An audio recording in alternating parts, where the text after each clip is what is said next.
website by creating, like we can write the code using tags. So that is HTML. And then we have seen CSS part to beautify your website. And yesterday we have seen only the basic CSS, which was like adding colors or changing the fonts. So today we will be diving more into a little advanced CSS. CSS stands for Cascading Style Sheets. And so today we are going to cover these topics. So there are four important topics in advanced CSS. One is Flexbox, another one is grid layout, and then we have responsive designing with media queries, and then we have a little bit of animations. So we will also see that. So you might be hearing all these terms for the first time, but I can guarantee you that by the end of this session, you will know what each of these terms are. So firstly, we will start with the Flexbox. So Flexbox stands for the flexible box layout. So in CSS, till yesterday, we were just randomly giving a color or changing the font for each text. And we were even changing the background color or even the container color, right? But we don't know where to place something. We have seen the justify content and align items. Uh, okay, we didn't see that. So today we are going to see where to place each element on the website using this flexible box layout. So let us read it. A layout model designed to distribute space along a single axis. So using this flexbox, we can actually place items according to our wish. So if we want certain element to be on the top left, we can put it, or if we want it to be in the center of the entire website, we can put it anywhere we want according to our wish. But you have to remember is that it is distributed only along a single axis. So we will see about it later. Once you learn about more things, you will understand about the single axis. For now, it's just a layout model. We can design layouts using this flexbox. So why do we have to use it? So it makes it easy for us to align and distribute items within a container, even when the sizes are unknown or dynamic. So we don't want, so if we have some particular structure in our mind that, so let us take any website. So we have a navigation bar on the top, and then we have the about section, and then at the end of the website, we have the footer section. So we can divide everything into uh, sections, right? So in the navigation bar, let's take, we want all the items to be placed as a row on the top right corner. So that's my, so that's one of my requirement. So how do we do that? So we can't just, so we will take that container, and so we will see that how to do that. So that type of alignment can be done using Flexbox. So there are two terminologies in Flexbox. One is container and another one is items. So Flexbox is like a box that itself is called as a container. So in that we have a parent element which will hold all the items. So in suppose let's take the same example of a navigation bar. So that navigation bar will be called as flex container. And whatever options are there in that container will be called as flex items. So these flex items are generally the children of the flex container that are laid out using Flexbox. So this is basically the terminology we have in the Flexbox. So you can see here this outside box, which is in the black, is called as a container, which is having multiple items. We know basically the term named as container, right? It holds certain items. Similarly, the same terminology is used in the web technology also. In this container, we have multiple items. Each item is known as flex item. That's it. Very simple. So you can see a little bit of code on the left side. So we have a div box. This is a container we have made, which is for which we have given the class called flex container, inside which we have three items, item 1, 2, and 3, for which I have given the class as flex item. Small reminder, yesterday we have known that a class can be given to, so the same class can be given to multiple items, right? So these three are having the same class, which is flex item. This is one container which I built. So now to style it, so I can just make modifications for this container box. Also for each item, I can make modification. How this item should look, how much margin should it have, what background color should the item 1 have, or what color should the item 2 have. So I can give unique IDs to each of them to change each item, or even as a whole, all the items I can change using the same class, which is dot flex item. So you can see how we have changed the height of the flex container, and we have given width and height to each item inside the container. So this is how, this is just a basic code to make you understand what this flex box is and how do we actually write the CSS code for it. So now let us know the key properties of flex container. Firstly, we will talk about this black box, which is the outside box. You can change the color to any color, not just black. So let us know what properties does the parent container has. So these are just the terminologies, and I will just explain you all first of these all properties. Then I will show you how does this entire thing works. Firstly, we just have a container here, but we have to tell the CSS that we have to tell the website that it must be displayed as a flex container. So the property name itself is display. So if we set the property of certain container as display as flex, then it automatically becomes a flex container. So this is the first and foremost property to make a container as a flex box. So now the first property is done. Next one we have is about alignment. So we have two types of alignment here. One is justify content, another one is align items. Justify content actually aligns items horizontally. So, and align items aligns items vertically. So these we will understand this. So you have to just remember this, that this is horizontally and this is vertically.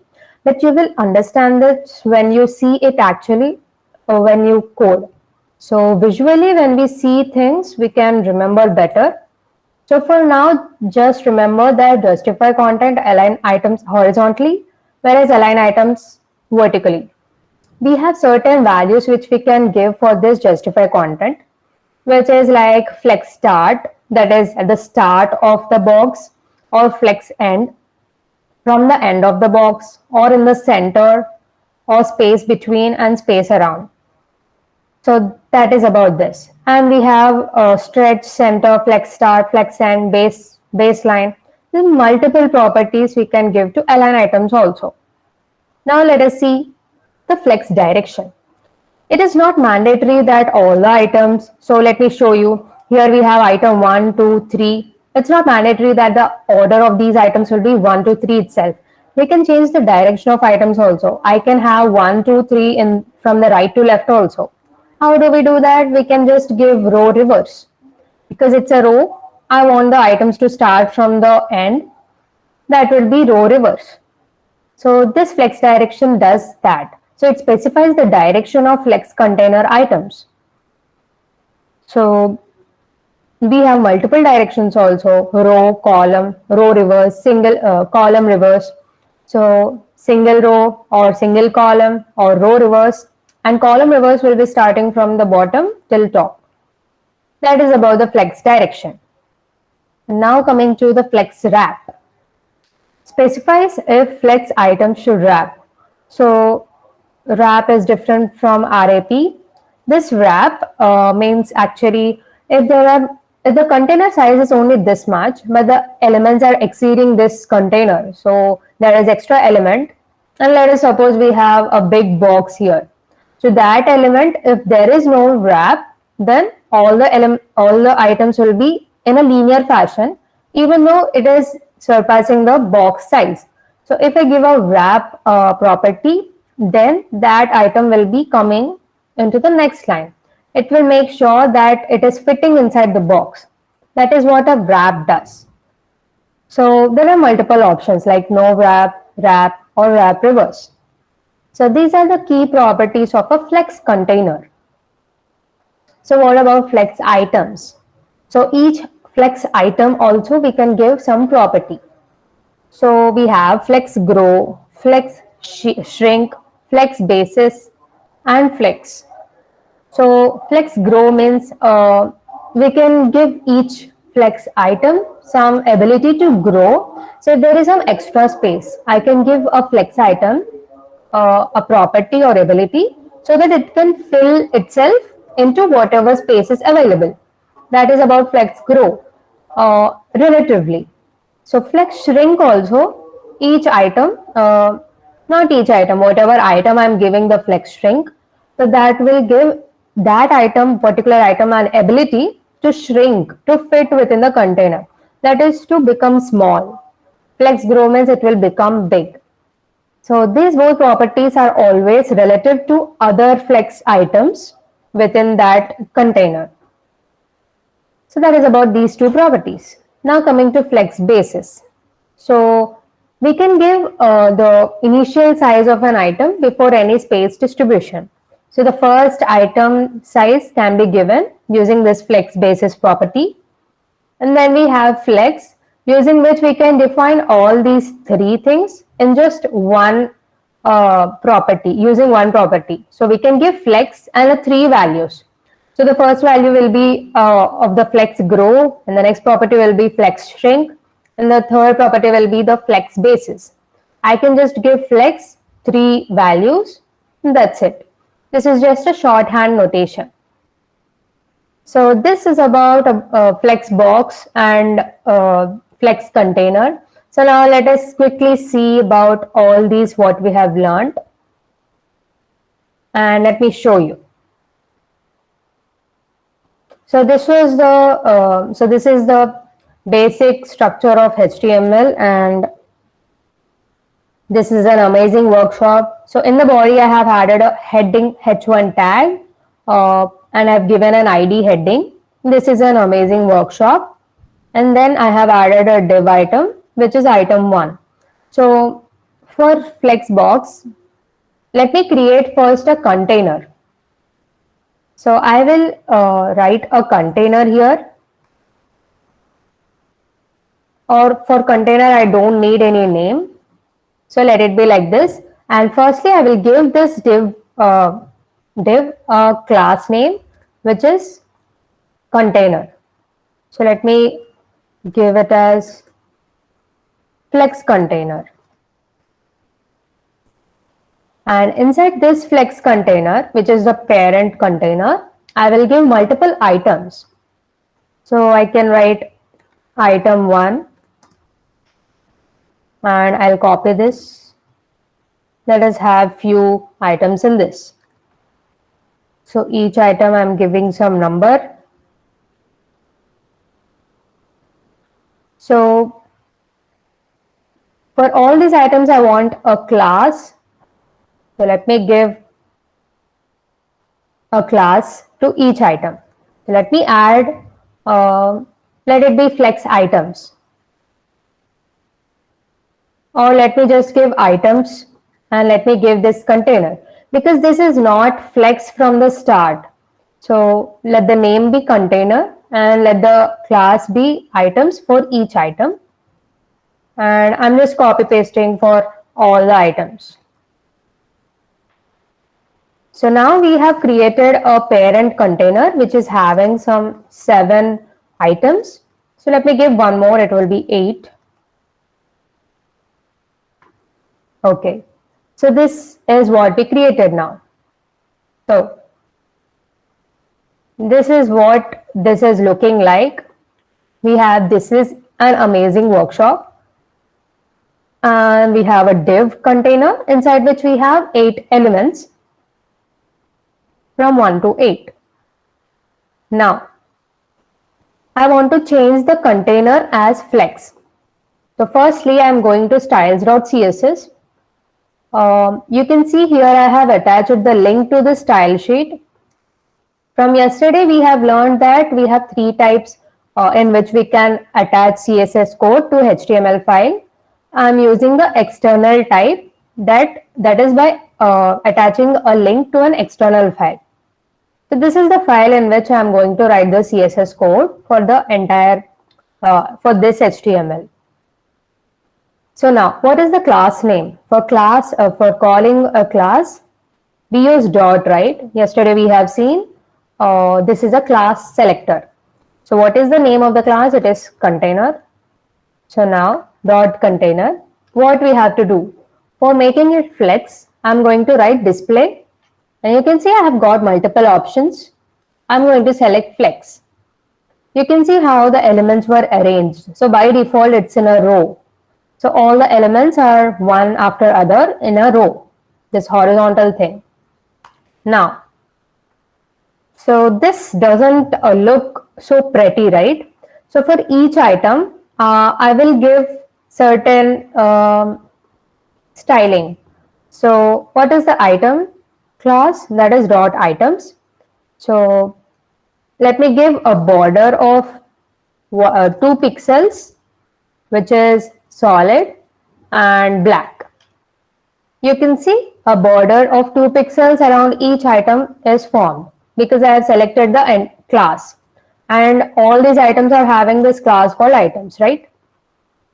Now, what else we can do? We can give a little margin.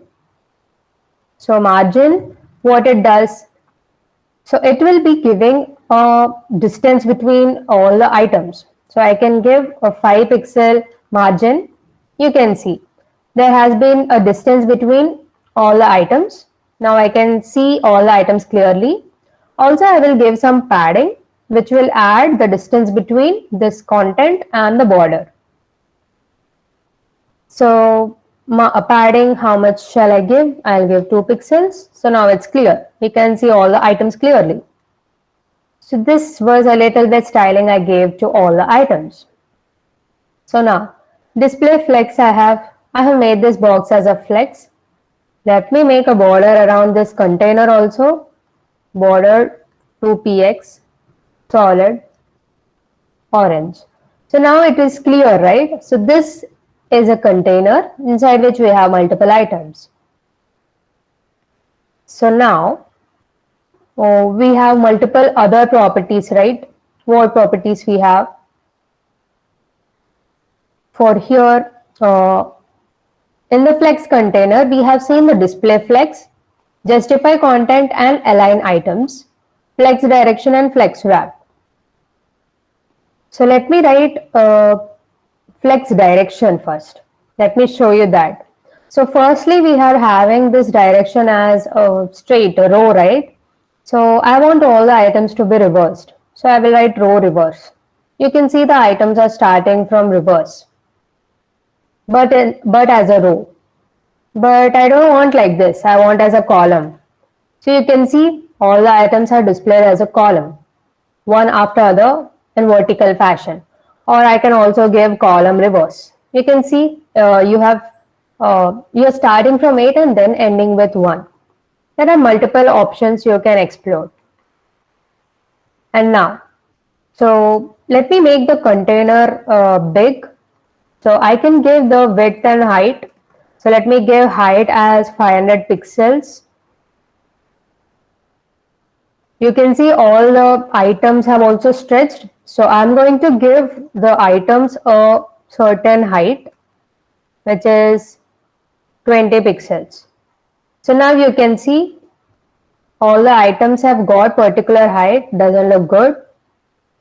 So let me give it 50 pixels. Now it's better. So let me close this and show you actually inside the live. So let me run this live. You can click it here and we can click on the open with live server. We have to actually install the extension for it. So now you can see how this is looking in actual website mode. So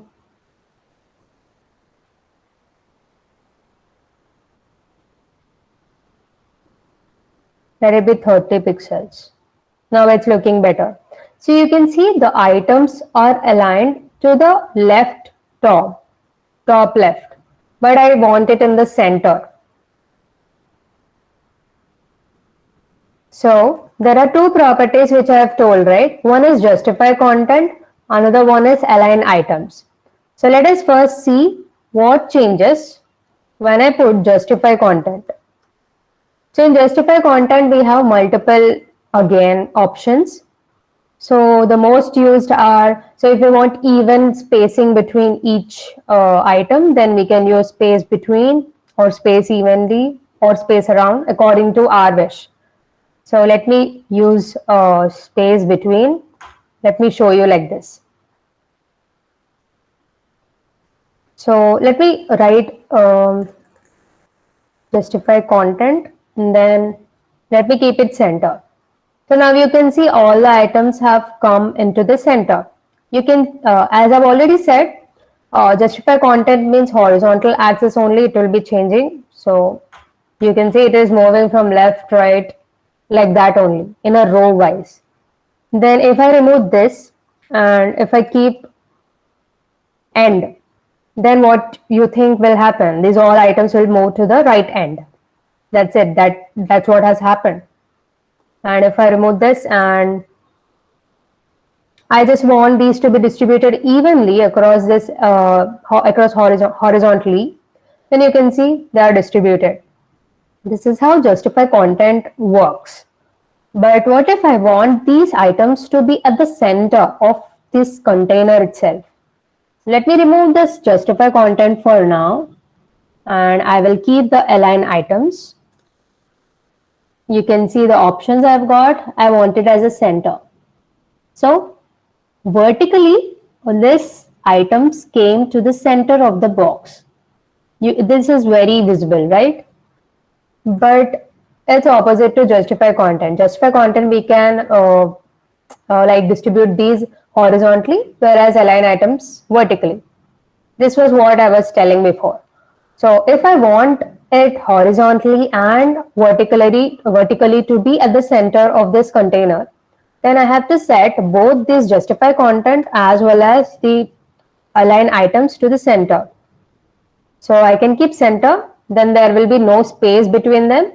But if I keep space evenly, then you can see there is an equal space between each item, but they are at the center of the box.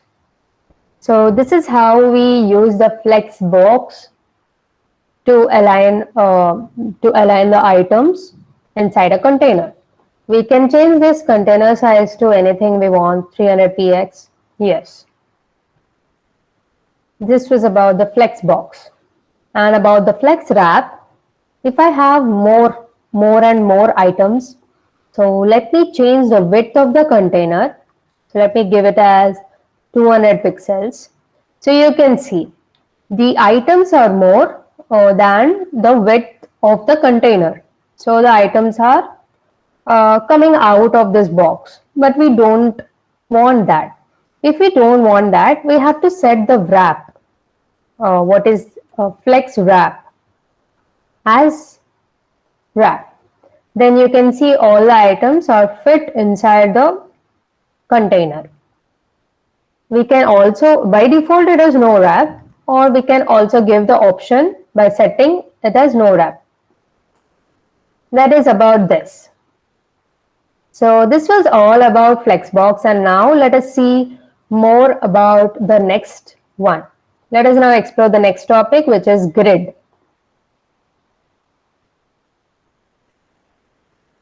So till now we have seen Flexbox, which was one-dimensional, but here CSS grid layout is two-dimensional layout system. Two-dimensional. So you know the meaning of grid already. Grids means they are like boxes which has rows and columns both, right? So if we want to design some complex layouts using rows and columns both, then we have to use grid. It provides a greater control over both the horizontal and vertical alignment of items. So Previously, I was just able to align the items or either as a row or as a column, not much in terms of both row and column. But using grid layout, we will be getting more control over how we can structure it. So if we have something like both rows and columns, then we have to definitely choose grid. So this also has the similar terminology like before. We have something called grid container and then grid items. So we can name the container as display grid. Then it becomes a grid container. Then we have all the items inside that container as grid items. Then we have something called grid lines. So this is the lines which are very important, which will divide the entire grid into certain rows and columns. That's very basic, right? We have lines which divide certain certain blocks into rows and columns. Those are called grid lines. This is about the basic terminology about CSS grid layout. So now, here also we have some key properties. The first one we have learned, display grid. Yes, it defines a grid container. Then we have four other: grid template columns, then grid template rows, grid gap, grid column, and grid row. So this grid gap is very much familiar. Grid gap, what it does is it defines the space between grid items. So we also have something called column gap and row gap, which will be giving a gap between columns and rows. Those are separate properties, but if we want all the rows and columns to be with the same gap, then I can directly use grid gap. So that was done. So two properties are done. So now let us see grid template columns. So it defines the number. So as we have columns here, so it will define the number of columns and their size. So we can define, so you can see here I am having grid template columns. There are two columns here. So I can give the first column size as 100 and the next column size is 200. So this is how this grid template column works. Then I have grid template rows, which defines the number of rows and their size. So that will be also similar. We have to just write the property as grid template rows. Then I have grid gap, which I have already told. You can see here an example. Grid gap as 10px. And then I have grid column and grid row. So this specifically mentions what item will be, so that particular item from which row to which row it is spanning. That means we can have a particular item in two rows or like it can be more than one column or more than one row also. So this particular property will be helping us defining that particular item in which column and which row it must be. So this is about the key properties of grid. So now we have advanced grid layout properties. So you can see here, this is an example of grid layout, which is, you can see there are multiple boxes, not evenly organized, but organized as a structure. So in this type of complex layout, we can use grid. Now let us see three more properties here. So this grid column and grid row we have already seen. We have grid template areas. So I can also name every grid item inside the grid layout, and then I can directly announce which that particular item can be across these two columns or three columns. You can see this sidebar is extending up to like, I don't know how many columns or rows are here, but you can say that it is, so you can see here it is covering this content, this part and this part. So it is like 2 rows or maybe 4 rows. So it's spanning across these many rows. That is what we can do, but we can define it in grid template areas. That is, you can use names of the grid items, and then we can say this this item will be spanning across these many rows. That is how this is used. Then grid auto rows and grid auto columns. It automatically defines rows or column sizes. This was about the example of advanced grid layout. So this is another example code we can see here. Here a class is defined as, here a class is defined which is a container inside which we have multiple classes, that is header, sidebar and content is written. Then these all are grid items. Once this container is displayed as grid, so display grid is given. So now this container is a grid container. Now I can define grid template columns. So 200px and then grid template rows 100px, 100px. So this is also one unit of measurement. Px is for pixel. And then here I have defined how many rows and how many columns are there along with the size of them. Then I have grid template areas. Here I have defined what what item must be across what place. So you can see header, header, header. It means that the entire first row will be filled with this one grid item, which is header. That is true also. Header will be taking across the top part of the entire page. So the top part inside this grid container will be taken by the header grid item. So this is header. And then I have sidebar, which will be taking the left part. And then as you can see, we have only two rows here. That is, first row is 100px, the second row is 200px. Then I have a content and content. So you can see here that example was similar to the image here. And then I have a grid gap which is 20px. So this is the space we are having between each item. So let me quickly demonstrate you how this would look when we write it as a code. So let me put it this side. So we have seen a flex box. I will copy this. So let me just use the same container. I'll comment this out. So now I will make the container as display grid. So now I will also give a border which is 2px solid orange. Let the items be same as well. So I have given the margin padding as we have seen before. So now what we will do is we are going to do the same thing which was present inside the PPT.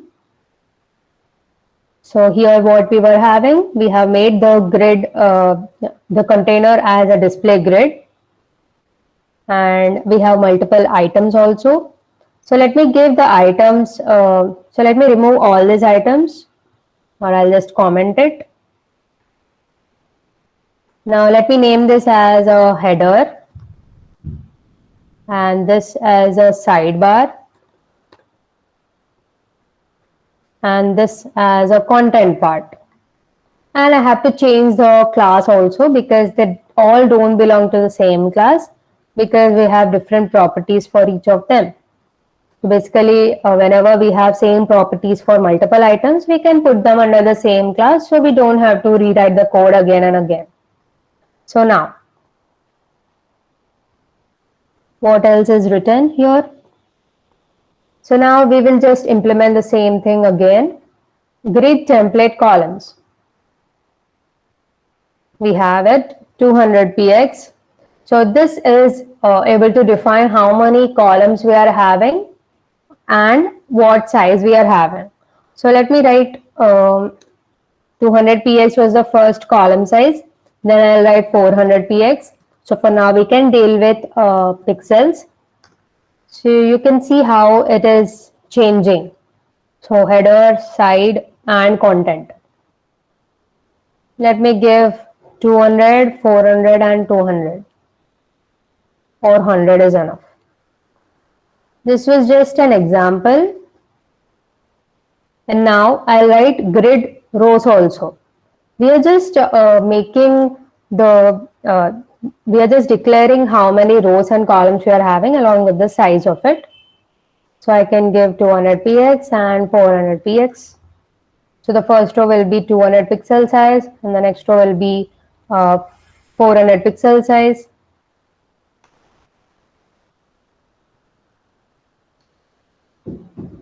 Then I can give grid template areas. Grid template areas. I have got that suggestion also. So now, here we have to define, like we have 3 columns and 2 rows. I want the first row to be entirely covered with the header grid item. So I'm going to declare header, and then the first part of the second row I want it as a sidebar, and the next as content. So now we can see there is no change because so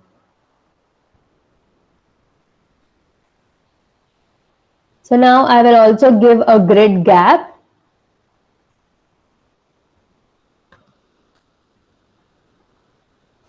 which will define the size between each grid item.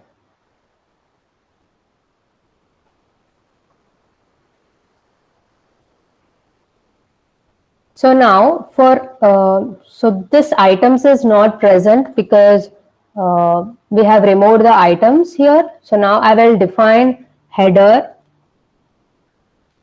and give it a border of again 2px solid brown. Let us take a brown one. Similarly, I will give the same.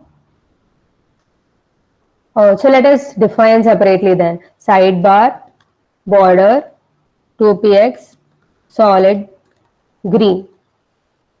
So the sidebar is in green color. And then I have finally content, which is having a border, 2px, solid, blue. Now let us see how this is looking. So now you can see we are having the header part on the left side. So I think the so we have 3 columns, right? The first column is of 200 pixels, and then the next one is 400 pixels, the last one is 100 pixels. So let me write the width as auto. So it will,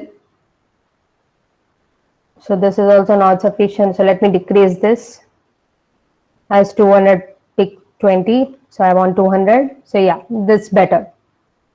This one also can be 200. So now all these 3 are set, and grid template rows. So we have 2 rows which is 200 and 400. One is 200 and the next one is 400. So this was about it of how we do how we use the grid layout in websites. So you can see we can so as this is about 2D layout, so we can so what comes into our mind? So seeing boxes in 2D as so that is in rows and columns, we can remember something called calculator. We have always seen items in rows and columns, that is small boxes in rows and columns. So calculator is a perfect example where we can use this grid layout. So that is about this and all the properties we have in grid layout. Now let us see media queries. So this part is very important when we want a website to work in a device of any size. So you can see it from the definition. Media queries are used to apply different styles depending on the device characteristics such as screen size or resolution. So if I have a website but it is not looking good in a mobile phone, that means it is not responsive. Responsive website means the website must look the same or it must look good in any device. These media queries are useful to change how a website looks in different devices. So it is very crucial for building responsive websites. We have a basic syntax for it, which is @media, and then we will write a condition. That condition can be what can be the maximum width of the device or minimum width, etc. And then according to that, we are going to write a CSS rule here that what must change. So either I want the background color to be blue, or I want to change the size of the font, anything, whatever we want to be changed according to the device type, we can write. So this is about the media queries. So you can see here the same website is looking different on different devices. So that is a basic format. So you can see here, I have a basic font size of the body as 16px. But when the maximum width becomes 768px of any device, let us take something, then the body font size will become 14px. So this is a rule which I am writing. Then whenever the max width becomes 768, then the font size must become 14px. Then I have another rule for the 480px thing, that the font size will become 12px for the body whenever the max width is this much. This is a simple example. So here is a explanation. The font size changes based on the screen's width. So default we have 16px. Then so it's the previous example only. So below 768px devices will be having 14px, and below 480px devices will be having 12px. It basically explains that. So we have another common breakpoints, that is, so this is like a basic standard we have. So for large screens, the minimum width will be 1200px.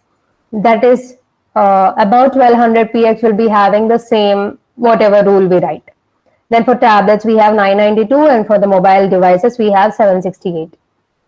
So this was about media queries. So let me show you how this website is. So let me show you using inspect option. So when we open any website, you can just explore it on any website. I'm showing on this one. You can just right click on this page and then go to the inspect option. As I have shown you yesterday also in the while showing the box model. So here we can explore all the options. So here you can see previously we have created two rows. One is the first one, second one. You can see the second row is of the bigger size. So now, this is the website which is this is basically the website we created, not the website, just a sample one. So now here we have an option called as laptop, and you can see the option looks like a laptop and phone. It's called toggle device toolbar. Once we click it, we can see how this website looks on various dimensions like iPhone, iPhone XR, etc., Pixel, Samsung, multiple options. Here I can change the size of it and see how the website looks on each and every device. So this is basically helpful while we are making a website responsive. So let us quickly write some code to make this, to make the color change whenever the max width is 480. So let us change something and let us experiment it. So now I'm going to write a media query. So @media. And what is the condition we have is max width will be 480px. So whenever max width is 480px, that is whenever we are opening the website with the devices less than 480px, then I want something to happen. So I want the bodies background color to change to something else. So I will change the color to something very with a warm tone. So let it be like this. So let this be the color. I'm just giving a random color to show you. So 480px, right? So I will again open the inspect option. So you can see the color is changed. So let me open some big. So you can see here the width is 540, which is not, so that's why it is white. So whenever it becomes less than 480, then it became whatever color we gave before. So this is how media query works. I can also change the font size of this. For example, I can give, so what it was, so I can change the container's width also. So what was the name of the container? It was dot container class. Then I can give the width as 20px. I'm just showing an example. So you can see the container became very small. Will be better visible. So you can see the container became small. But whenever I will use something big, the container is big, but it became small like this. So let me change it so it looks better. So I can give it as 80 pixels. Oh, that is still less. So this is how media queries work, and you can just use this option, explore, and see how media queries work with different types of options after this workshop. So now we have seen the responsive, how we change responsiveness in websites. Now let us quickly dive into the very most interesting part, which is CSS animations, with which we can do actually the animation, simple animations like ball bouncing, square moving here and there, etc. So CSS animations allow you to create smooth, dynamic transitions between styles. So we can have multiple animations. So that was just an example which I told. So basic animation syntax. So to build these animations, let us quickly learn what is the syntax we need to know. Firstly, we have the keyword, that is at the rate keyframes. Then we are going to give the name of the animation. 0% indicates that at the start position where that particular thing must be, like it can be the location also. So, and or it can be any state, that color of that particular element. And 100% is like that the final stage. So final state of that particular element. The final state can be even color. So what must be the color of it at the end of the animation. So this is about the keyframes. So at each keyframe, what must happen, that we are going to define in this entire animation. Then how do we use this animation for particular element? So that is using animation property. Then we will give animation name. Then we are going to give time of the animation. So that is how much time that animation must be. Then in what way it will be coming. That is, will it come from left to right, or ease in, ease out, like that. And then till how much time it will be repeating. That is still infinite. So this was just a basic syntax. Now that you have got an idea, let us dive deeper. So let us see the properties of animation. I have explained you the left part already.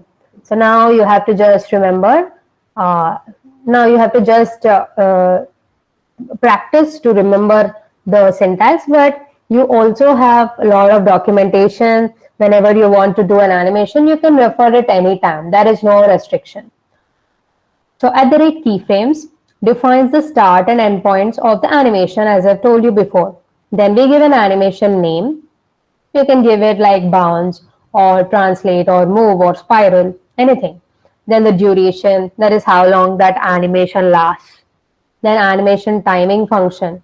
So controls the speed curve. So it must, so should the ball come from left to right quickly, or it must come very slowly. This is what animation timing function is. Then we have animation iteration count, that is number of times the animation repeats, for example, infinite. So you can see the background, it is spiraling infinitely and it is not stopping. So in that way, if we give an animation for a website for some particular element, that will happen forever and it will not stop. So this is about properties of animation. So in the right side also, I have some example to show how to show a moving box. This box moved from 0 to 100 pixel. So this is the example. So I've given the name of the animation as slide. It will move from 0 to 100 next direction. And I have used that. So for that container, that is the box, I have written animation property that and the name of the animation, 2 seconds, what type of animation, timing function, then the duration. No, the iteration count. So this was about the example. So we have something else called CSS transition. So this transition helps us to smoothly transition between two states. So it's not exactly the animation, but if something is changing, we call it animation. But if two states change, then we say it as transition. So if I want a box color to be changed after 2 seconds from blue to green, then it's like a transition. First it was blue and then it is green now. So here the property which is changing is color. So the transition property is which property will change. Then the duration. So it defines the duration of transition for after how much time the transition will happen. So it will expand over how much time. So then we have transition timing function. So defines the timing curve, how much quickly it will happen, etc. So here we have another example, uh, which is like a transition example. So this is about the background color. So you can see, firstly, I have created a container called box, and then I have given some width and height to it. Firstly, I have given the background color as blue. Then I have given a transition property that it must change its background color. So this is the property which is changing. And this is the transition time. So how much time it will last. And then ease. So easing. What type of transition is happening there? And then, so this dot box, and this is like the favorite part of most web developers, that whenever someone is hovering on certain element, what will happen? So here we have given a transition property. So when it will hover over the element, the background color will be changing to red. So this is what is written over here. So now let's quickly dive into our code and do some changes and add some animation here. So let me remove this. I don't want this code anymore.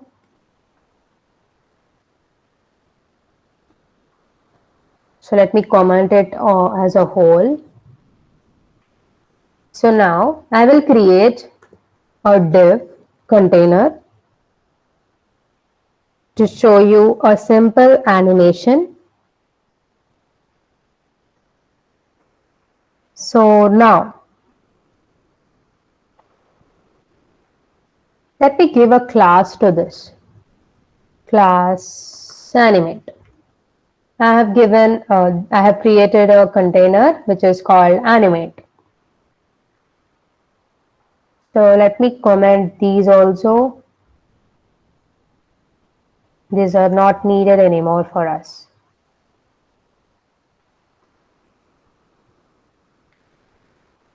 So now for this particular div element, so I have given it a name, right? So I will use dot animate, which is the class I have given for that particular element. I will give certain width and height. So let us see what is happening using live preview. Now I will give it as 100px. So firstly let us give 100px and then a height of 100px. So let me give it a border so we can actually see it. You can see a box, that is div, is formed. So I just want a box animation. I want it to rotate like this. So let me show you how it works. So I've given it. Now I will give it a color. So that is background color and I will give it as red. So red. Now that's it. And I will give an animation. So you can see we have got all the properties which we can give. So I will give the animation as a name as let it be A for now. I'm not able to think of any name. So let me comment it out and first actually write the animation. So what is the syntax? At the rate keyframes and then A, which is which is the name of my animation. Now we have here the 0%, right? This is what this is the starting initial state of the animation. So at the start, it is background color is red. So I will keep the color of that as red itself. And what I want is the position of this will be left 0 pixels. Please open the door. And the top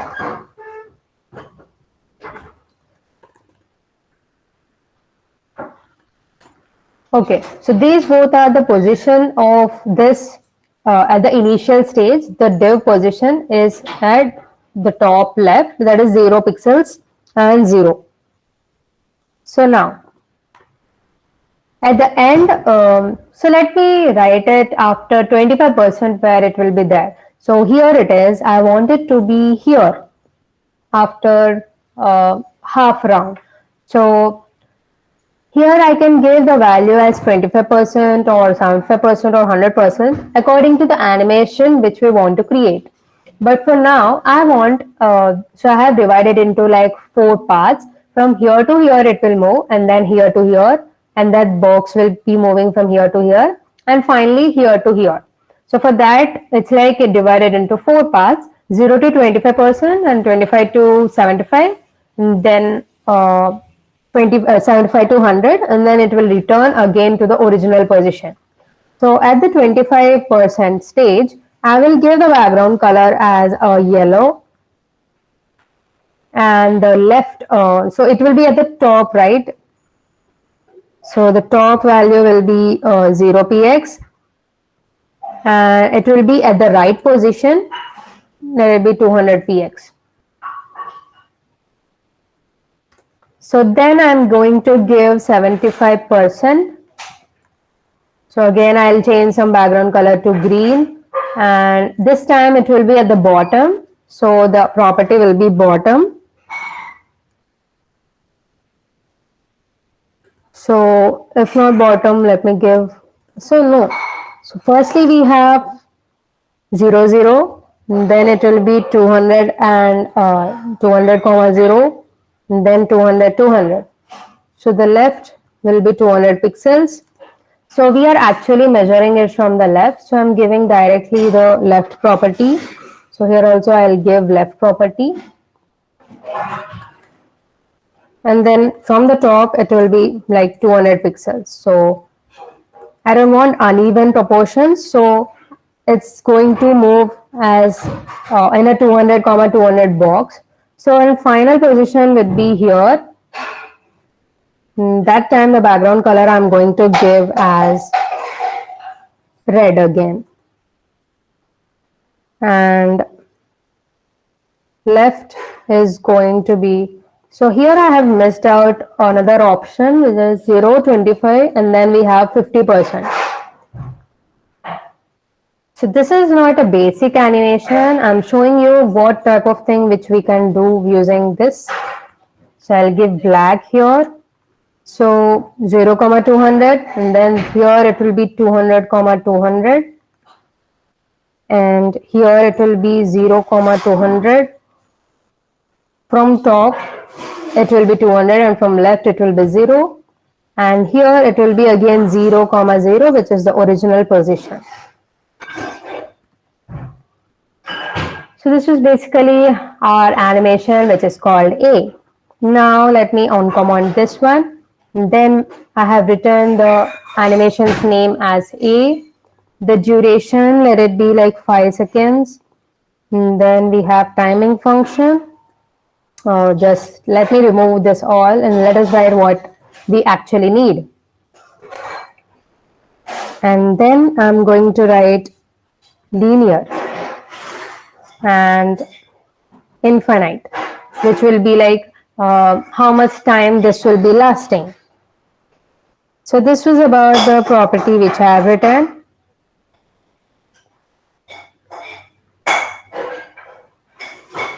Yes. So you can see how the color of this box is changing. So whenever you have any doubt about this animations, there is something called an MDN reference. So you can just go to the Google and search for MDN documentation about anything. So this is the official documentation, and this is particularly for the web technologies which I am saying. So whatever doubt you have, you can just go.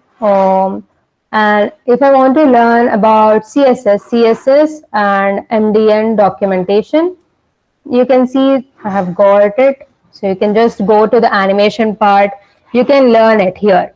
So we have multiple animations here. So you can see I have 3 seconds, ease in, 1 second, infinite reverse, both running, slide in. So these are multiple types, right?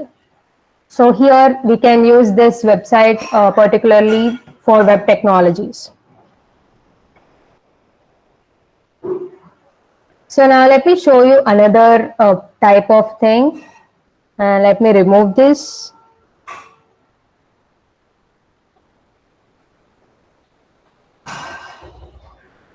Here we have another property called position, which will define the position. So now you can see how this box is moving here and there. Previously, I have forgot to add this position, which was a CSS property which helps how to position an element in the document. So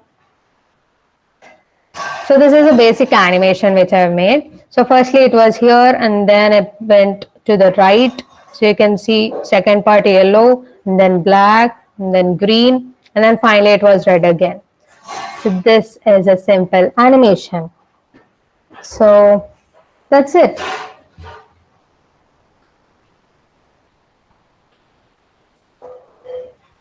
So in today's presentation about CSS, advanced CSS, we have learned how to make flex boxes.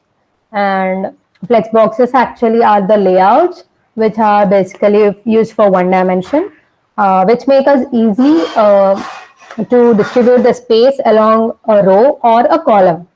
But whereas when we have a 2D layout system, we can use the CSS grid, which will allow the complex design.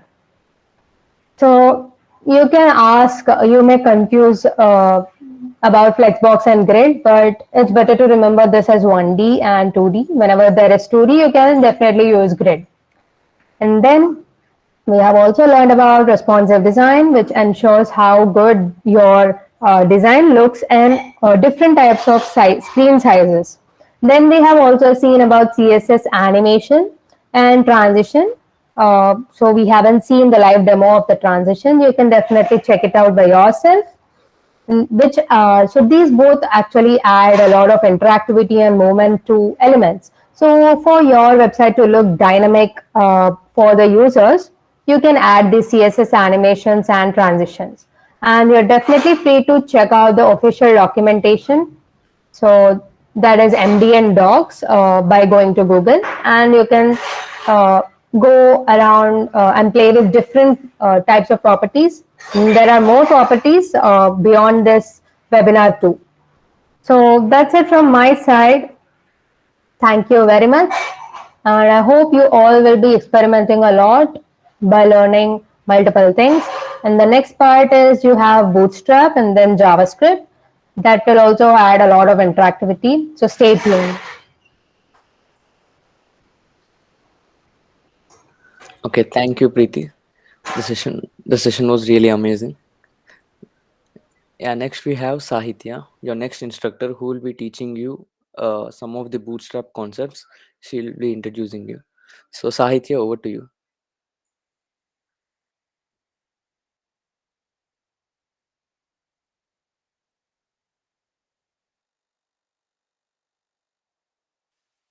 Yeah, hello.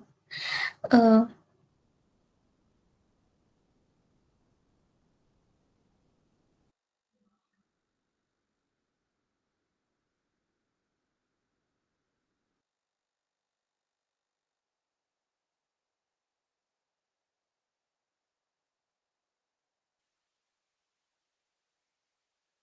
Hello. Ajay, is my screen visible?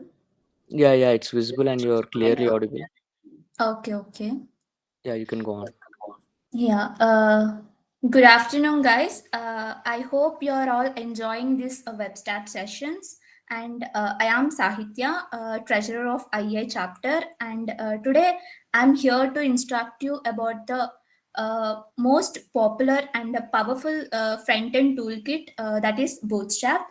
I think some of you are aware of it. So let's see about the Bootstrap. Bootstrap is a free open source toolkit for developing responsive websites, and it also provides pre-built components and also utilities to simplify web development. And this Bootstrap is built using HTML, CSS, and the JavaScript, and it helps in creating layouts, stylings, and interactive features easily.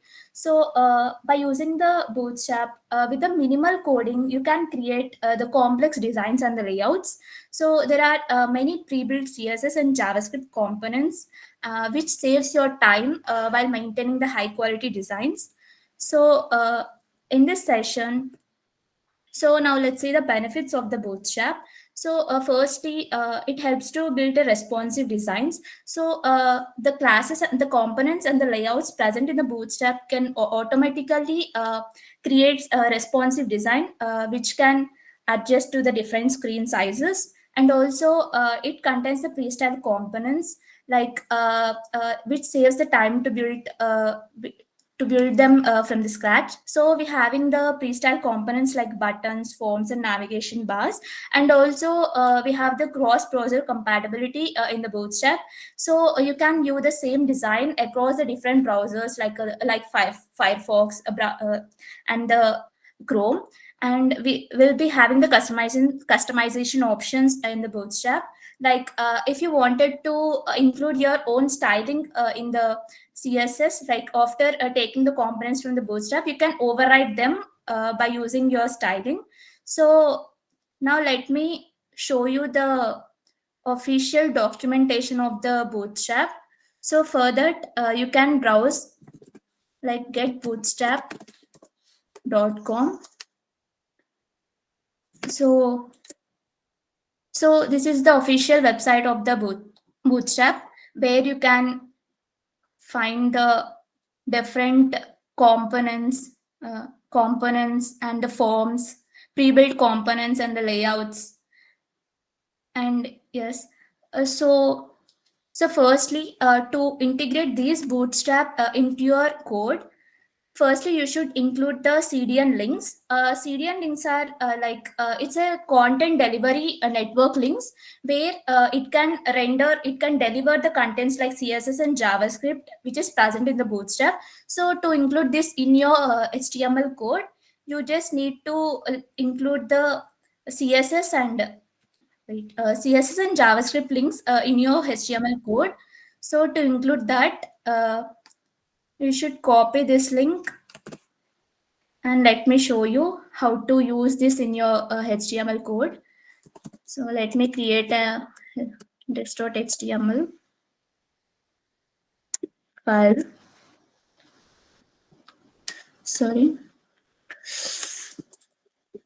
no, HTML file. So, so after the title, we should include the CDN link of the CSS, and also to integrate the JS components, we should paste this CDN link in the HTML page. So by including these links, you can access the classes and components present in the Bootstrap. So now let's see about the layout. So now, so in this session, we'll be mostly focusing on the two key aspects of the Bootstrap. The first one is the layouts, and the second one is the components. So layouts means it helps to build the structure of the web page, which helps to build the structure of the web page, like grid system and the containers. And we'll also be learning about the components like buttons, forms, alerts, and the navbars, which can look visually appealing to our websites. So firstly, let's start with containers. So containers are the fundamental building blocks which we can use to create the responsive layouts for our web page. So these containers are like a wrapper to our content. So this containers provides us the alignment, padding, and the spacing automatically when we include the container class in our code. So there are two types of the containers. So the container class has a fixed width container that can adjust based on the screen sizes, and also we are having the container fluid, which covers the full width of our screen. So now let me show you example how this container works. So firstly, let me create a container class, and let me include some some text text like web development, and also I'll be including some sample data um,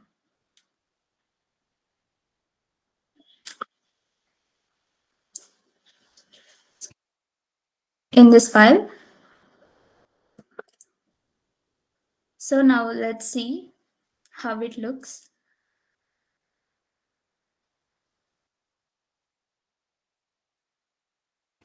So this is how the container class in the Bootstrap, which can create the good styling, good font style, and the good styling to our text, and also to view it clearly. We'll add some background color to this container. To add the background color, we should write the class, which is inbuilt pre-built class. We can write it as bg hyphen and some primary. I'll be explaining you about the colors in later slides. So yeah, here you can see it is a container which holds the data in an organized way, which creates some neat alignment and the padding and everything. So this container is a responsive. So to view that, let's inspect this container. So for the large screen, it covers this fixed size. So if we decrease the size of it, it is having some fixed width. So based on the screen sizes, it changes its size. So there is another type of the container, which is the container fluid, uh, which covers the full width of the screen. So let me show you how it works.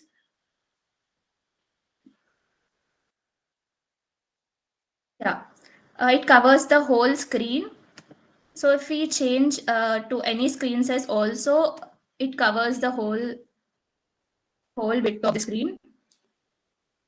So this is how the container works. So yes, so let me move to the next one, which is we'll be discussing about the background colors, text colors, and the borders, uh, and padding and margin. So we'll be discussing about it through the Bootstrap official documentation.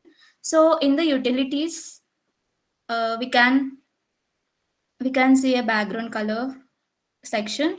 So in this in the Bootstrap we are having the default colors, like the developers already created the code for it. So we can directly, if we use the bg hyphen primary, we can get the background as a blue. And so here you can see the different variants of colors. If you just use bg hyphen success, you will be getting green color as a background. So like that, you will be getting, if you use danger, you will get in the red color. So you can use these default colors in your code, while if you wanted to include the background. And also let me see about the borders.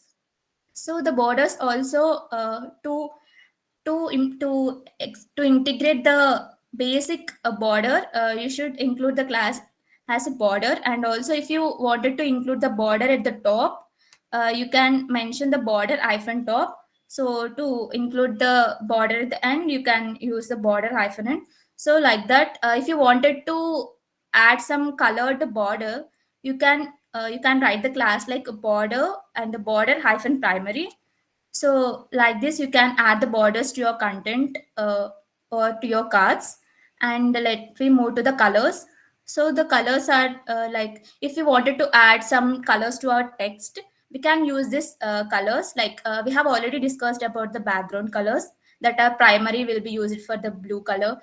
So like that, to add the color to the text, we have to mention text hyphen and the primary. And for the green color, you can mention the success. So likewise, you can refer at any time, if you wanted to know about the colors and all. You don't need to remember everything. You can just come to this website and you can refer if you wanted to include this. So let's see an example code of it. So let me create a container, and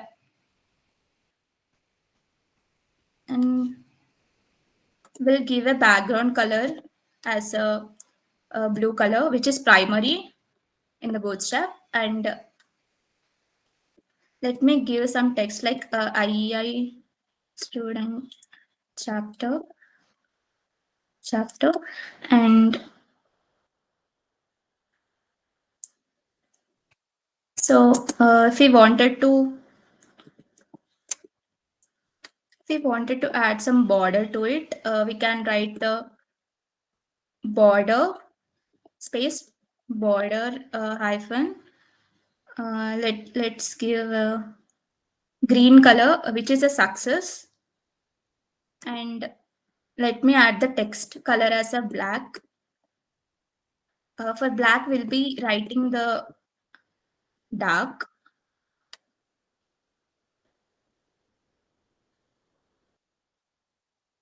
So let's see how it works.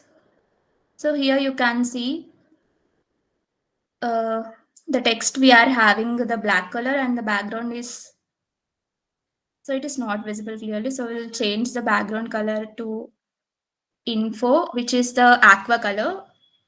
You can refer it in the Bootstrap documentation also later after this. So now you can see the border and the text color black, and also background as the aqua. And yeah, so and also like we have many things like spacing. So to add the margin or the padding, you just write m hyphen and also the size of it. If you mention for the margin, you just write m, and for the padding, you just write padding. So if you wanted to add the margin at the top, you just write mt hyphen and the size of it.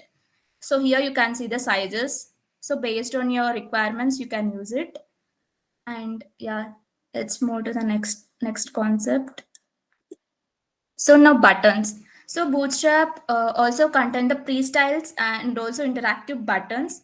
And so if to use that classes to use the button classes, the primary structure of the button class is like btn. So if you wanted to include the color to that button, you can mention the btn primary and the btn secondary for the some black color, and some btn danger for the red color. So if you wanted to adjust the sizes of the button, you can use the btn's sm for the small size and btn large for the larger size.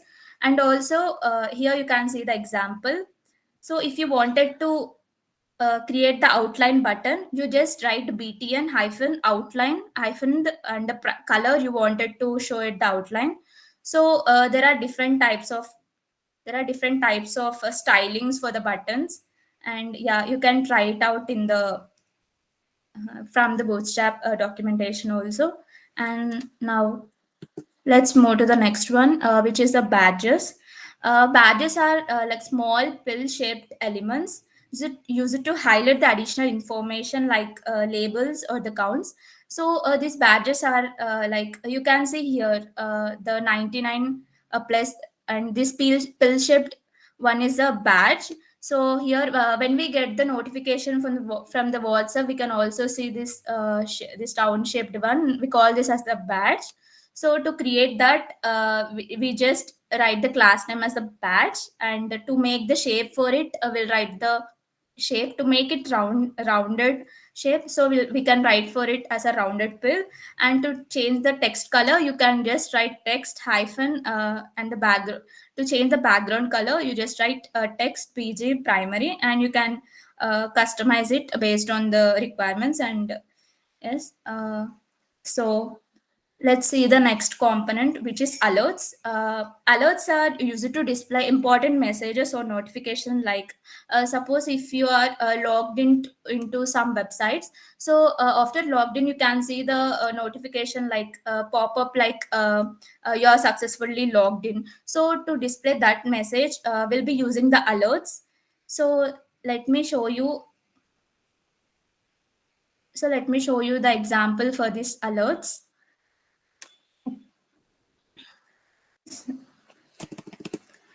So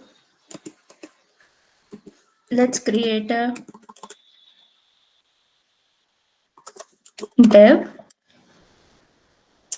Let's give a class as a alert, which which styles the text as an alert message.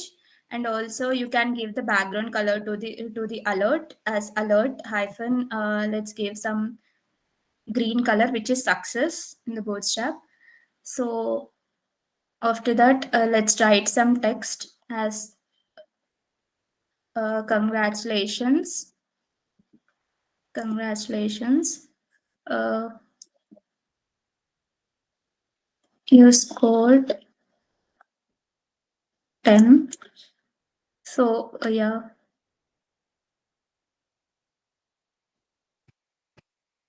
So let's see. Yeah. So this is the alert message, how it displays. So to add the functionality to it, we can use the data bs dismiss, which is a JavaScript component. So we can also add a btn close button to the end of the end of the alert message to make it responsive. So let's try to make it. So let me include data. Let me create a button, and let me create a class btn close. And also let's include data bs dismiss equals to alert. And also and if we include alert dismissible in this class, dismissible, Yeah. So now let's see how it comes. So here you can see the cross button. So when we click on it, uh, the alert message will be disappear. So this is the JavaScript components which is built in the Bootstrap. Yeah, we can create the alert messages by using the Bootstrap, and also yeah, let's move to the next one. Yeah, now let's learn about the grid system. This is the major layout of the Bootstrap, which helps to create the very attractive web pages. So for this, in this grid system, we'll be having the rows and the columns. We'll be having rows, and each row is divided into 12 columns.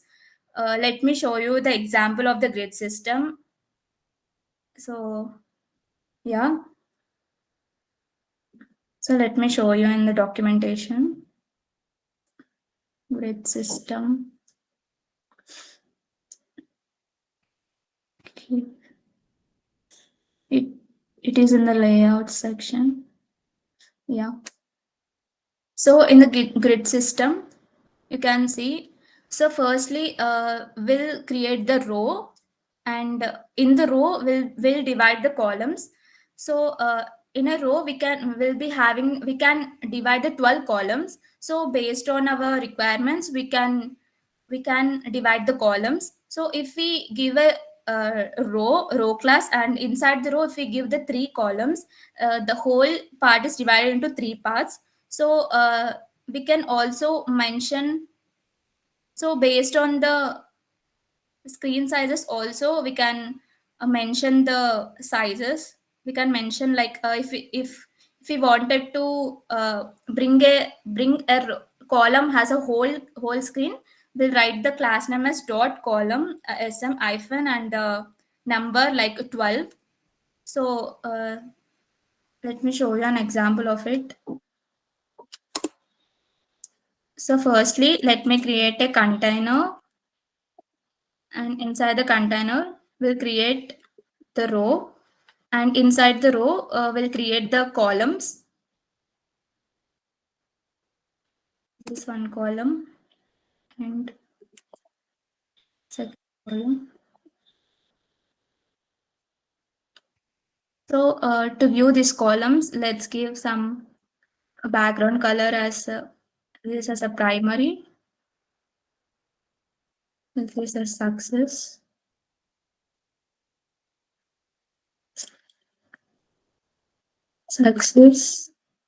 and this is the danger.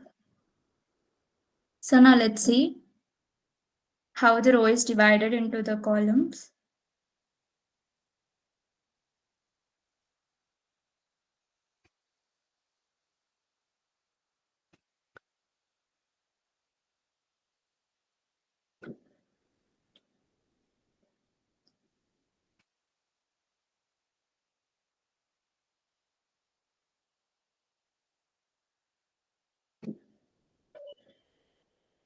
Okay, wait just a minute.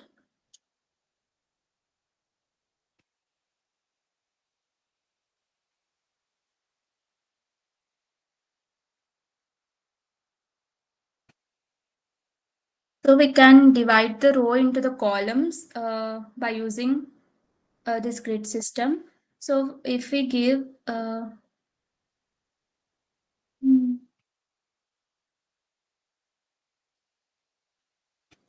so let me give some text here, like 1, 2.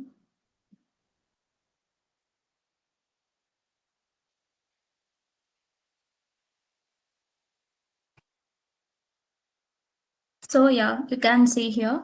So this is the container. This is a row in the container.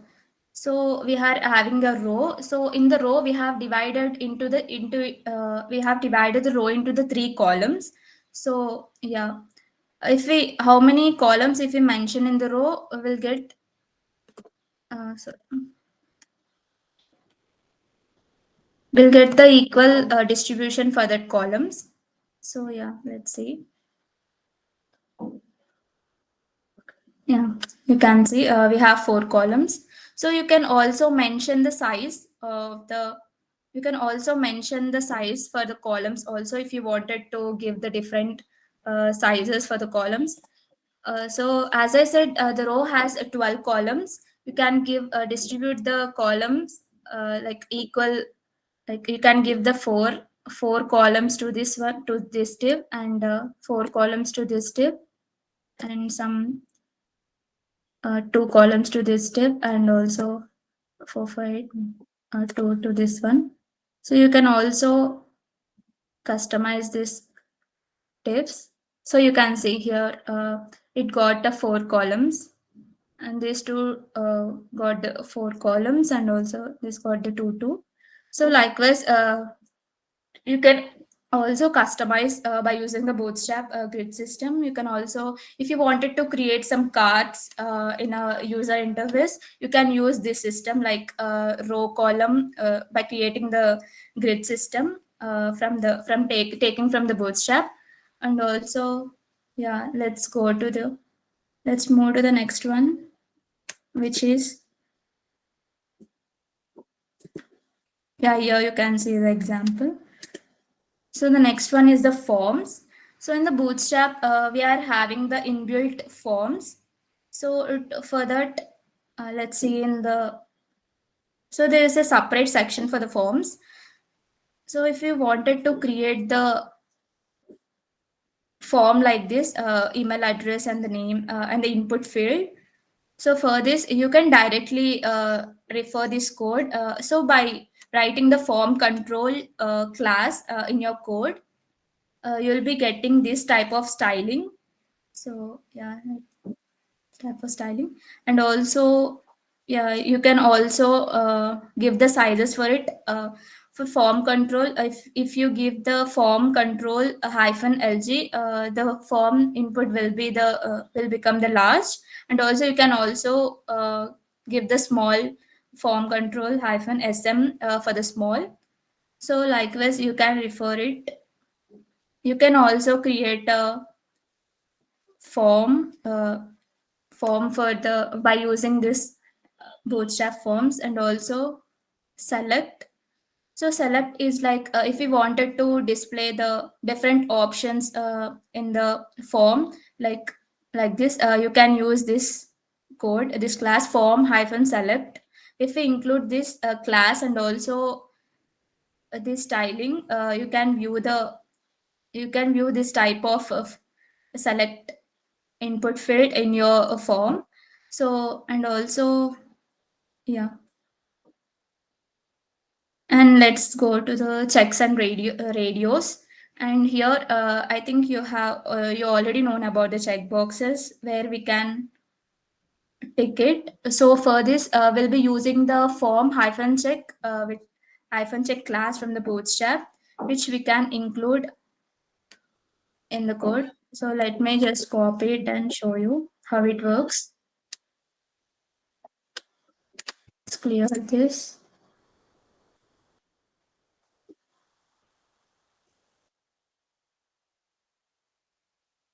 Yeah, here you can see the checkbox.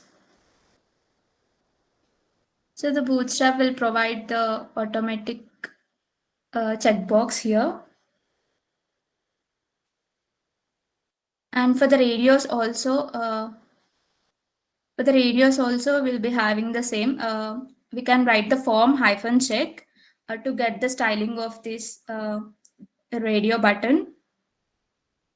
So yes, now let's. So if we wanted to make the form layout into a structurable way, we can use the grid system which is presented in the Bootstrap. So next, let's move to the next one, cards. And in the Bootstrap, we'll be already having the cards, default cards, where we'll be getting the different designs of the cards. So let's view it. So here you can see the card.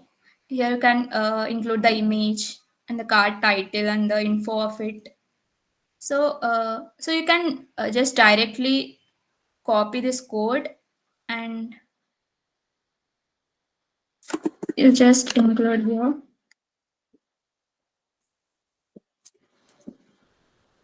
So let's give some image here, image address.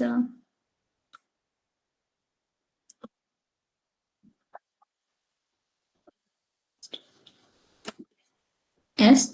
So for creating the card, we'll write the class as a card, which gives the basic structure of the card by using this card class in the bootstrap. So later to create the body of the card, we'll write the class name as a card a hyphen body, and for the title we'll be giving card hyphen title, and for the text card title. So you can directly use this component to create the cards. So let's see how it looks. Yes. This is the card which you'll be getting by using the bootstrap a component. According to your requirements, you can change the text in the card.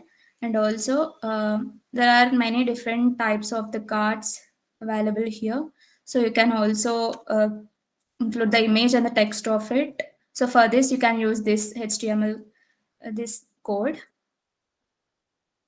So yes, next, let's move to the next one, nav bar.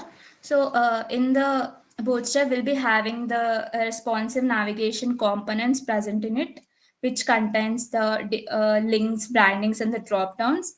And there is also a class called the sticky top, which helps to stick the nav bar at the top. And also there is the collapsible menus for the mobile devices. So here you can see the sample nav bar. So we'll go to the navbar section, which is present in the layouts. So it's in the components. Yeah. So here we'll be having the pre-built component of the nav bar. So here you can directly, so here you can see the code for it. So we'll be using the nav bar for the pre-built style for the structure of the nav bar, and also we'll be using nav bar expand LG for the to expand the nav bar to the full screen size like this, and also you can for brand, for writing the brand, the logo, or the title of the website, like we can use the navbar brand, and also we can make it responsive, like let's see. So let's just copy this code and let's try it out. Let me just remove this code. And yeah, this is a sample navbar code from the bootstrap. So now let's just run it. Yeah, here you can see the navbar. Let me change the color of it to info, which is the aqua color. Uh,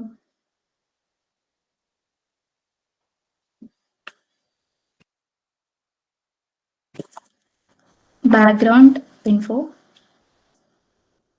So here you can see the navbar, and yes, this is the website name, and here you can see different items, and also here you can see the input field and the outline button here.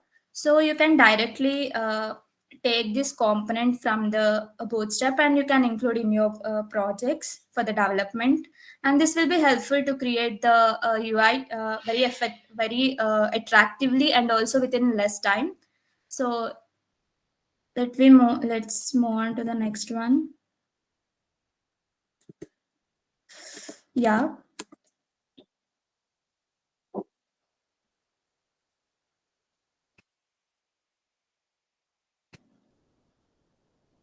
So guys, I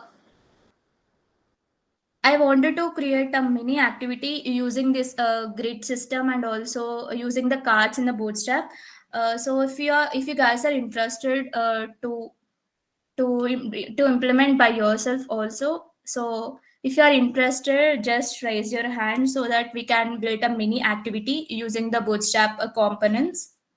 So I request, if you are interested, just raise your hands so that we'll create a mini activity. Yeah.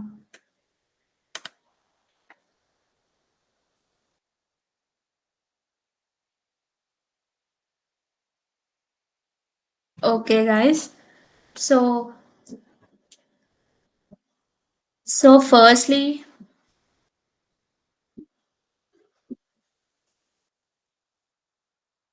yeah, okay. Let's create an activity. So we'll be creating a activity. So firstly, you just create the HTML file. HTML file.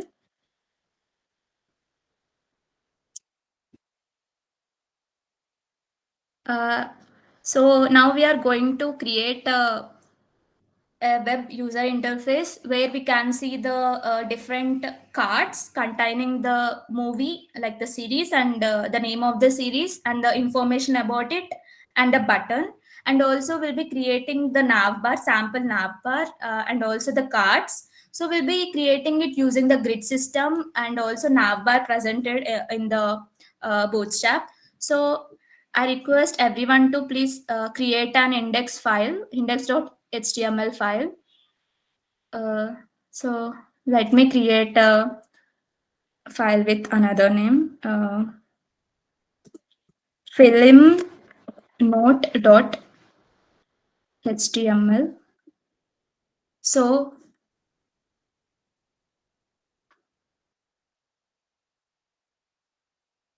I hope all of you are created the HTML file, and after that you just,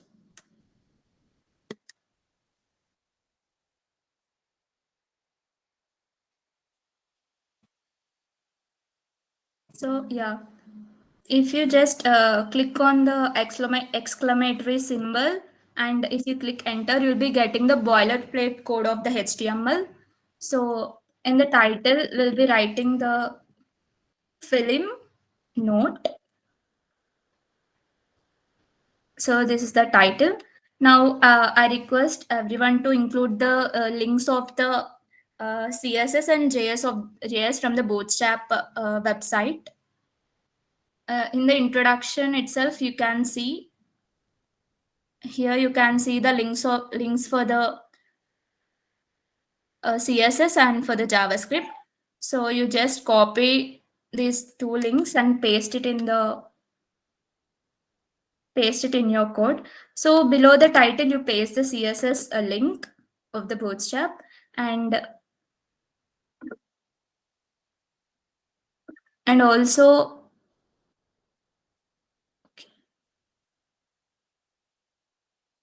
you just paste the JS link at the bottom above the body tag in your HTML code. Yeah. So is the first thing you have to do to extract the features of the Bootstrap into the project.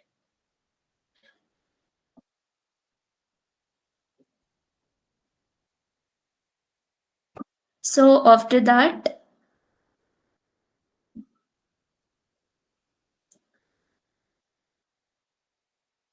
yeah, after that, let's create a nav bar,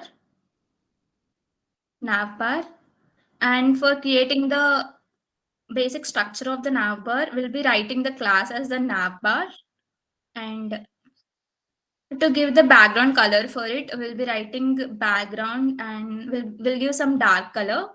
So here, this is the class for the background color, bg-dark, which is present in the bootstrap. And also let's write so first let's create a d ha- let's create a class called dflex dflex sorry let's create a div having the class name as a deflex. So deflex is like it is like a container, inline container, so which can align the elements in a row wise horizontally, so that it can be helpful, and it also adds the spacing and padding to the elements which we are giving. So firstly, we'll add the website name in this. So for that, we'll give some h4 tag, h3 tag for the website name, h3, and we'll give it as a film note.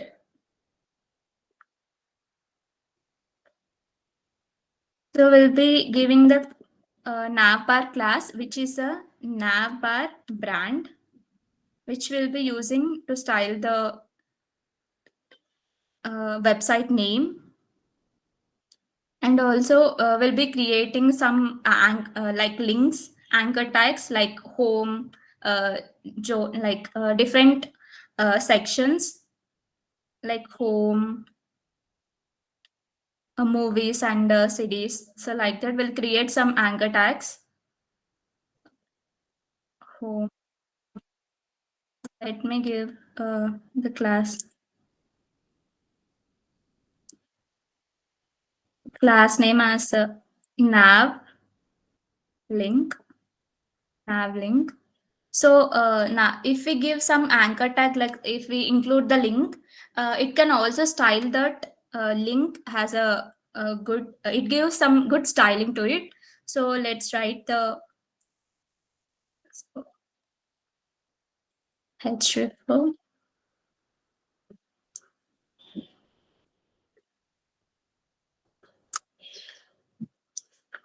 So we'll create some more anchor tags in our navbar. Yeah, movies and genre.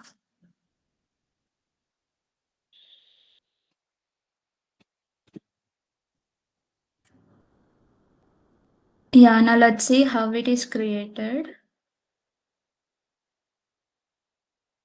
Yeah, let's change the text color to the white. Text color to the white for this title. Text white, and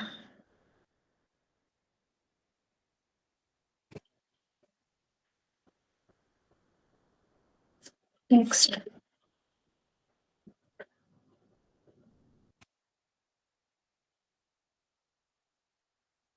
Now let's say the navbar.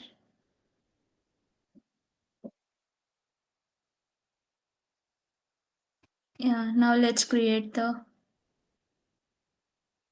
spacing between them.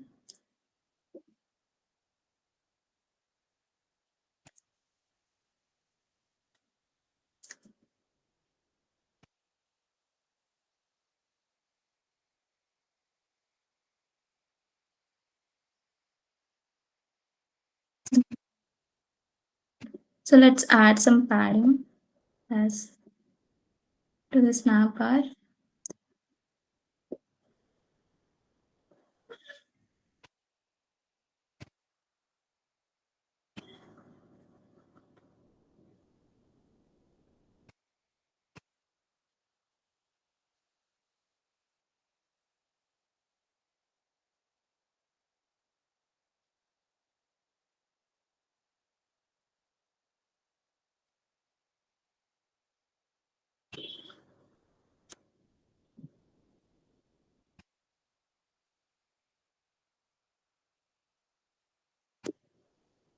And let me create the another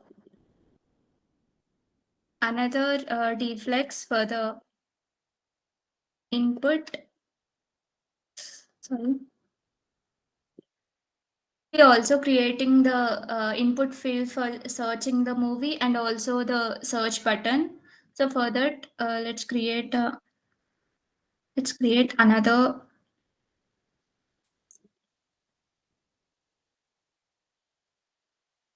another div.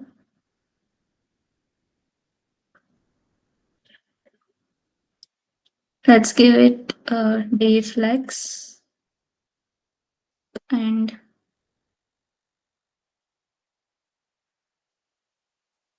create an input field. So for that, I will write the input tag and we'll create a placeholder. Search the film and also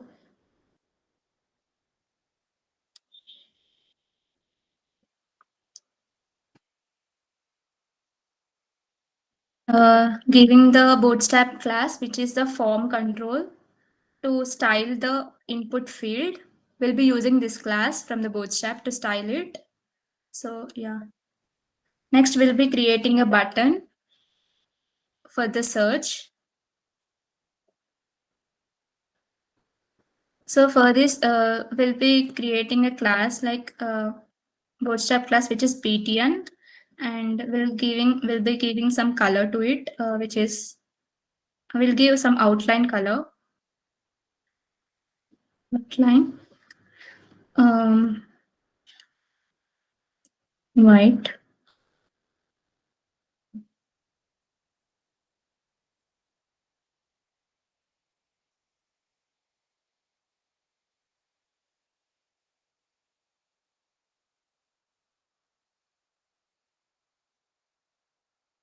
Let's view it.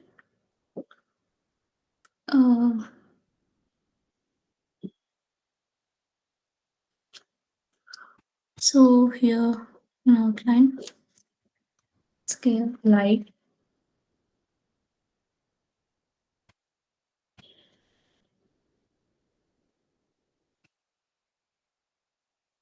So here you can see the input field box and also search. Let's give some gap between them. So we'll be adding some padding in this class in the input field. As we'll be adding some margin, like to add the margin, we'll be writing m and we'll add some margin to the end. So margin to the end and the size.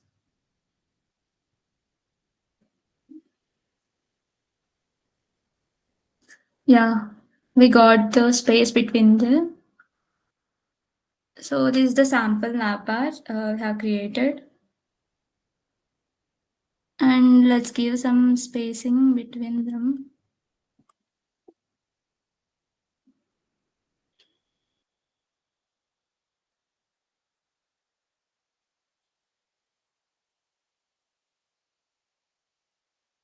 So as of now, let's just comment out this. Let's remove this and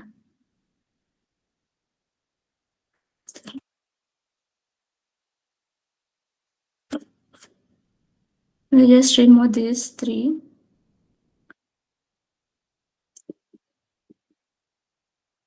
Yeah. So this is a sample navbar we have created. So this is a sample navbar we have created.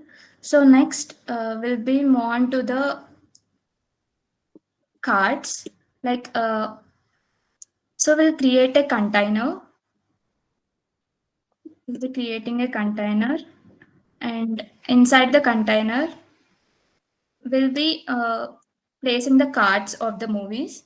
Like first we'll create the row, and inside the row we'll be having three columns, like three cards in each row. So for this, you just create the row,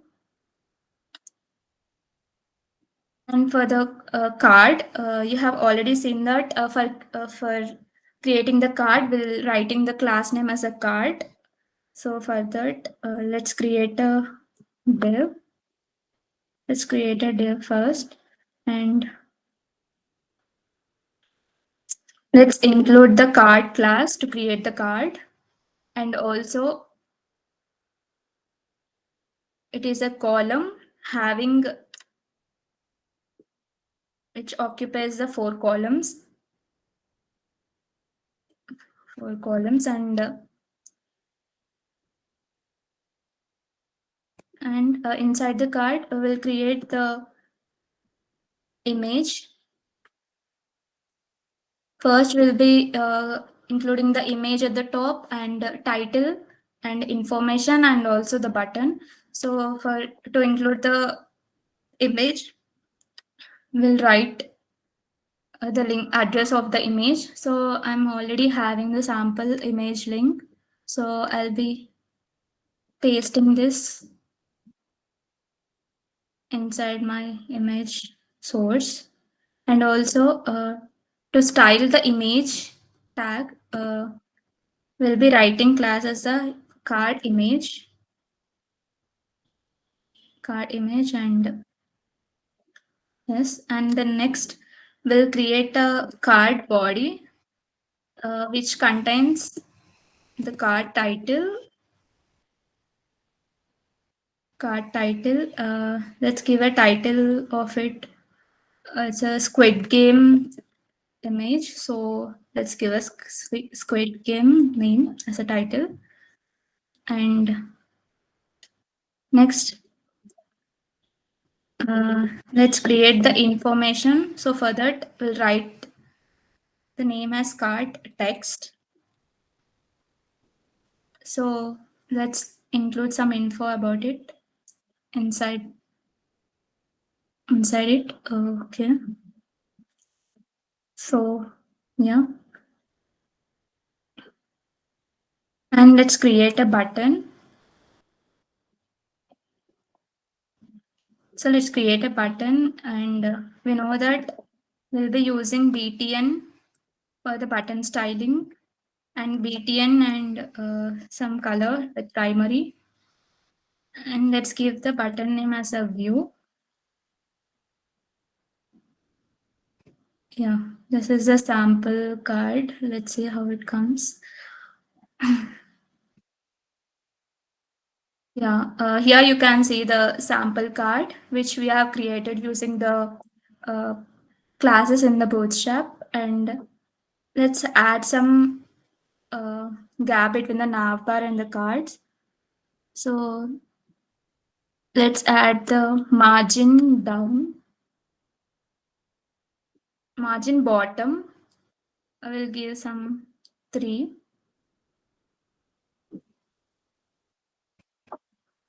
So yeah, so there is some space between the navbar and the card. So you can create the card like this, and let's change the background color of this body, like containers, to some background dark.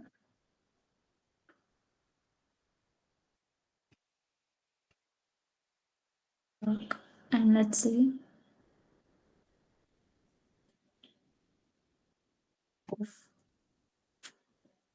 Just a minute. So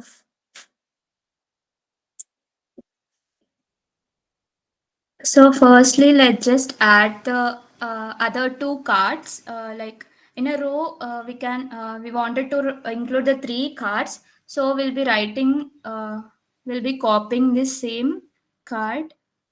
Uh,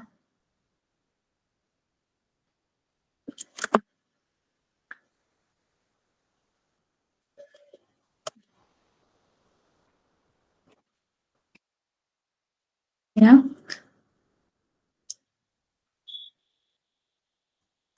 So here you can see the cards. And if you want, you can also change the text and the images of the card. So yeah, let's change the background to, so let's change the body background to the black background, dark.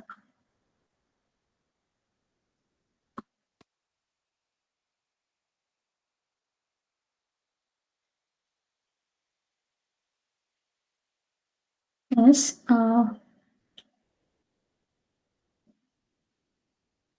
Can also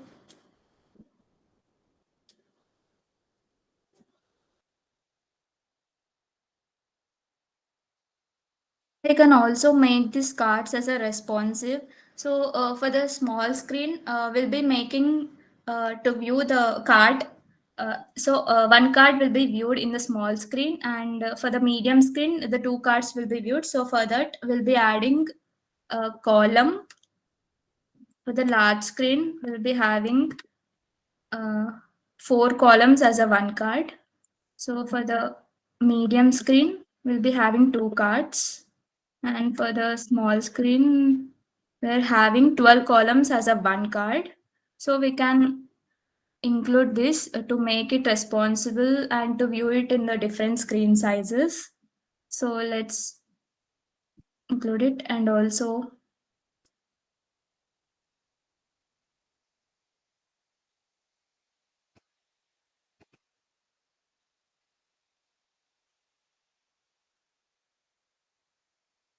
so let's view the, we'll be pasting the same thing in the other two cards.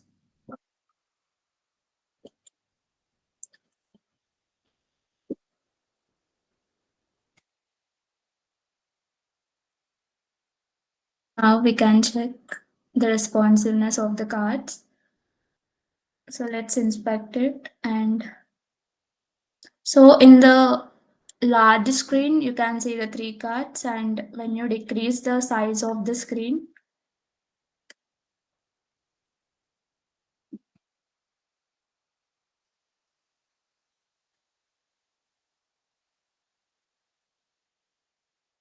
wait a minute. Yeah. For the medium screen, we'll make 6 column as a row, and for the small screen, we'll make one column as one card as a whole column. So now let's just check it.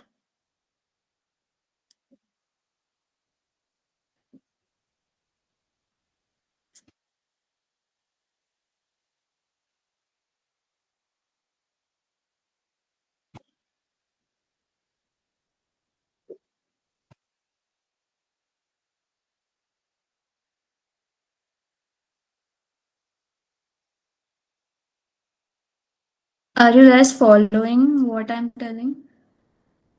Uh,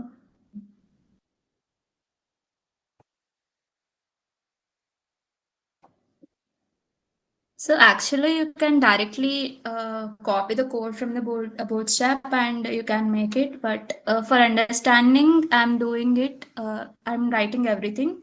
So we can also change the. Uh,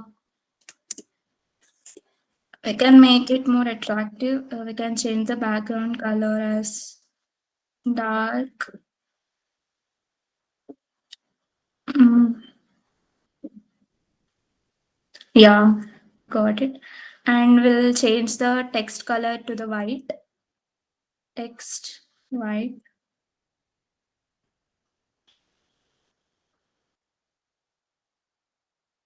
Yeah, now it looks good. So we'll change for the remaining cards. So let's just copy this column,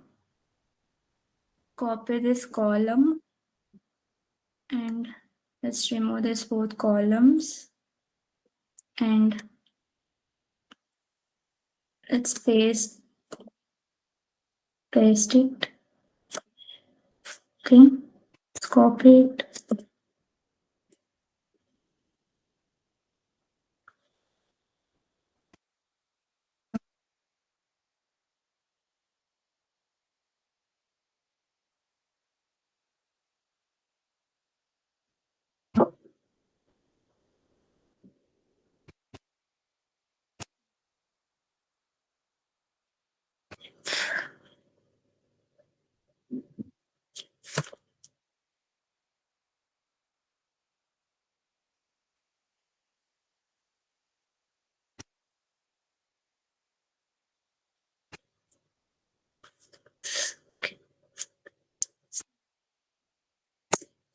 Let's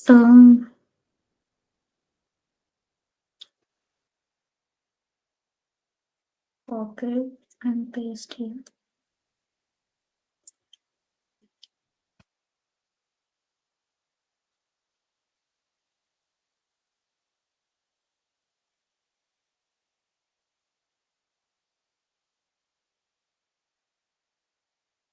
I've missed something. So in the container, we have created a row.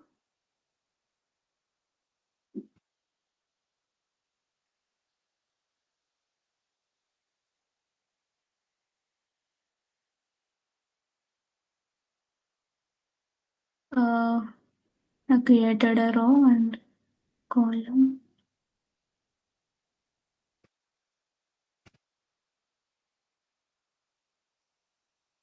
Sorry. So I have also copied the row thing. So let's just copy only the column, the card code, and let's paste it here. Yeah. So yeah, now I got the correct one. So like this, so in a row, uh, I have created the three columns and by using the grid layout. So in the three columns, three of them were occupied the equal size. So like this, you can also create the another row in the same container. Like you just copy this whole row and paste it down. So another row will be created and let's paste it again. So yeah, let's run this code.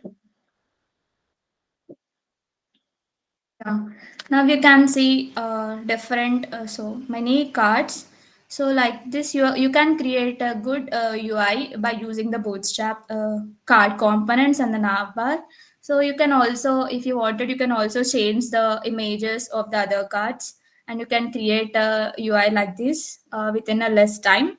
So yeah, so you can also see. So like this, we can create the website UI. Have you all understand what I have told? So just try it out using the Bootstrap cards, like a code which is already presented in the Bootstrap. So if you are practicing by doing that, you'll be getting how to work with the components in the Bootstrap, and you can quickly build some good looking website like this. So I think this looks good. I just used only the Bootstrap classes, and I have created this without using the style CSS and CSS extra styling. I just use the Bootstrap and I have made it. So you can also try this later.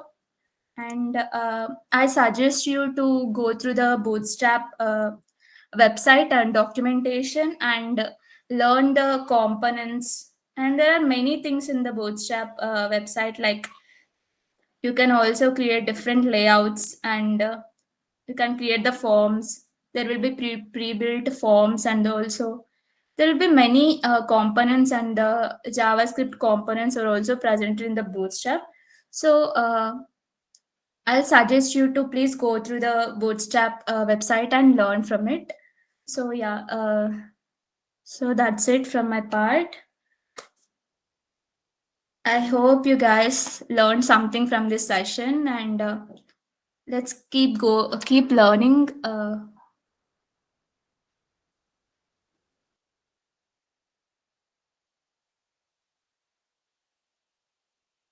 So this is a website. So thank you guys.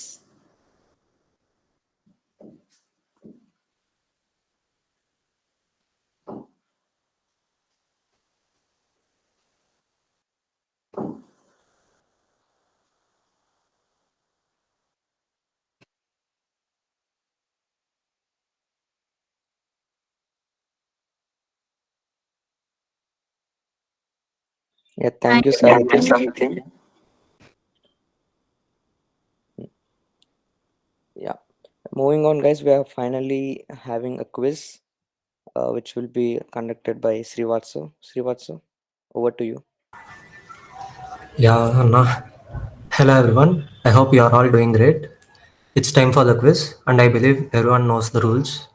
So I'll just give you a quick recap. There will be 10 questions as usual.